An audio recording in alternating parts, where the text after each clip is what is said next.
Muito bem, estamos de volta com a LFP Cursos e hoje nós vamos analisar a primeira questão, ou melhor, primeiro vídeo de questão do concurso unificado da Magistratura Nacional, feito pela ENFA, a Escola Nacional de Formação e Aperfeiçoamento de Magistrados. Muito bem. Nós vamos começar analisando as questões de processo civil e depois que analisarmos todas as de processo civil, nós vamos para as de direito civil e empresarial em sequência. Tá bom? Então vamos dar início aos trabalhos. O processo civil, ele começa com a questão de número 39.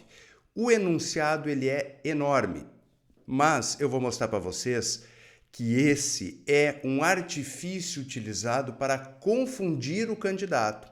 Sim, por quê? Porque o candidato ele tem que ler todo o enunciado e depois fracionar nas partes que lhe interessam. Quer ver? Veja só. O enunciado diz assim, vai aparecer aí o texto enorme na tela para você. Caio, candidato em concurso público destinado ao provimento de um único cargo no âmbito da administração pública de determinado município, ajuizou ação pelo procedimento comum para obter a invalidação do ato administrativo que o eliminara, assegurando-se-lhe o alegado direito de participar das etapas subsequentes do certame e de ser nomeado na hipótese de aprovação. Para tanto, alegou o autor a ocorrência de uma série de ilegalidades do procedimento concursal, que, em sua ótica, violaram os princípios reitores da administração pública.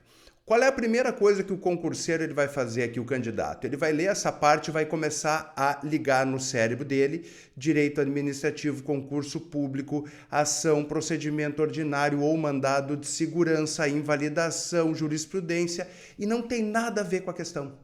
Nada. Ou melhor, tem porque faz parte do enunciado, mas não tem nada a ver com a pergunta. Vamos continuar. Distribuída a petição inicial no juízo X, dotado de competência fazendária, aí nós temos que pensar juízo, vara da Fazenda Pública ou juizado especial da Fazenda Pública. Bom, se a ação ela foi pelo procedimento comum, é vara da Fazenda Pública e não é juizado. Então eu já excluo, tá, a lei dos juizados especiais da Fazenda Pública aqui e fico no CPC, a princípio. Dotado de competência fazendária, o magistrado, embora tivesse procedido ao juízo positivo de admissibilidade da demanda, ordenando a citação do ente público demandado, indeferiu o requerimento de concessão de tutela provisória, consubstanciado na ordem de suspensão do concurso público até o julgamento do mérito. Indeferiu. Ok, então teve análise da tutela provisória. Teve análise. Foi indeferido. Muito bem. Antes mesmo da citação do município, o autor manifestou desistência da ação, o que foi imediatamente homologado por sentença pelo juiz da causa. Bom, desistência da ação é hipótese de sentença sem resolução de mérito. Para isso, nós vamos lá no 485, certo? Inciso 8. O juiz não resolverá o mérito quando homologar a desistência da ação. Então, a primeira coisa que nós temos que pensar aqui é que não se confunde a desistência da ação com uma renúncia à pretensão, porque renúncia à pretensão é mérito. Você está desistindo da sua pretensão, daquele direito violado, né? E no caso de desistência da ação, nós temos algo puramente processual.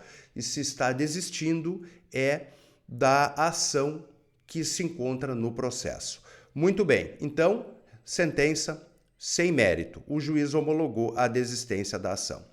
Uma semana depois do trânsito em julgado da sentença homologatória de desistência, Caio intentou uma segunda ação pelo rito comum, procedimento comum, tá? Estamos falando da mesma coisa, deduzindo os mesmos pedidos e causa de pedir da primeira. Ele repetiu a ação. Mesmo pedido, mesma causa de pedir, além de formular o mesmo pleito de tutela provisória, embora incluindo no polo passivo, a par do município responsável pelo concurso questionado, o candidato Tício, que àquela altura já havia sido aprovado e nomeado para exercer o cargo almejado. Ele não está discutindo aqui legitimidade do Tício, nada disso, só que repetiu a ação em relação ao município, só que criou uma figura litisconsorcial com Tício. Muito bem. A nova petição inicial foi submetida à livre distribuição. Lembrando, a distribuição da inicial ela pode se dar por sorteio ou por dependência. No caso de extinção do processo sem resolução do mérito, a nova propositura da mesma ação, ela se dá por dependência. Então, foi errado submeter a livre distribuição. Tendo sido sorteado o juízo Y, foi para outro, tá? Também dotado de competência fazendária. Nesse quadro, o magistrado atuante no segundo processo deverá. Bom, antes de entrar nas alternativas, nós temos que pensar o seguinte. Nós temos no processo civil dois tipos de correlação entre ações, tá? Além, claro, da litispendência, que eu nem vou trabalhar muito aqui, porque litispendência significa duas ações idênticas em curso, e como uma delas já foi julgada sem resolução de mérito com trânsito em julgado, está resolvido. Muito bem, nós temos duas figuras. Nós temos a conexão, que segundo o artigo 55, reputam-se conexas duas ou mais ações quando lhes for comum o pedido ou a causa de pedir. Veja que nesse caso aqui, embora tenha acrescentado o Tício no polo passivo, a causa de pedir e o pedido são os mesmos, tá? E nós temos a continência, lá no 56, que diz assim: dá-se a continência entre duas ou mais ações, quando houver identidade quanto às partes e à causa de pedir, mas o pedido de uma, por ser mais amplo, abrange o das demais. Não é o caso, porque o pedido é o mesmo. Muito bem. Então, nós estamos diante de uma situação de conexão regulada pelo artigo 55. Muito bem. Olha só. O 55, parágrafo 1º, ele diz o seguinte: os processos de ações conexas serão reunidos para a decisão conjunta, salvo se um deles já houver sido sentenciado. Opa, já tem sentença num, então não precisa reunir lá no juízo X, segundo o parágrafo 1º. Muito bem, só que nós temos que pensar o seguinte, a intenção do legislador, eu nunca gostei dessa ideia da intenção do legislador, porque depois que a lei ela vai para o mundo, a intenção é o que menos importa. O que importa é a aplicabilidade dela pelo Poder Judiciário. A ideia aqui é a seguinte: se uma delas já foi julgada com resolução do mérito, você não tem por que juntar ações conexas. Por quê? Porque a ideia, a palavra de novo aí, de unir ações conexas é evitar julgados incongruentes e contraditórios, tá? Ou, como diz o parágrafo 3º do 55, serão reunidos para julgamento conjunto os processos que possam gerar risco de prolação de decisões conflitantes ou contraditórias, caso decididos separadamente, mesmo sem conexão entre eles. Então, nós temos que pensar que, neste caso, o primeiro processo não teve resolução do mérito. Então, olha só, o fato dele já ter sido sentenciado não é motivo para aplicação do parágrafo 1º do 55. Muito bem. Vamos lá para o 58. A reunião das ações propostas em separado, far-se-á no juízo prevento, onde serão decididas simultaneamente. Então, nós não estamos diante de uma reunião de processos propriamente dito. Nós estamos diante de uma propositura nova de uma ação já extinta, só que com outra conexa. Qual é a outra? A outra é a mesma ação, só que com tício no polo passivo.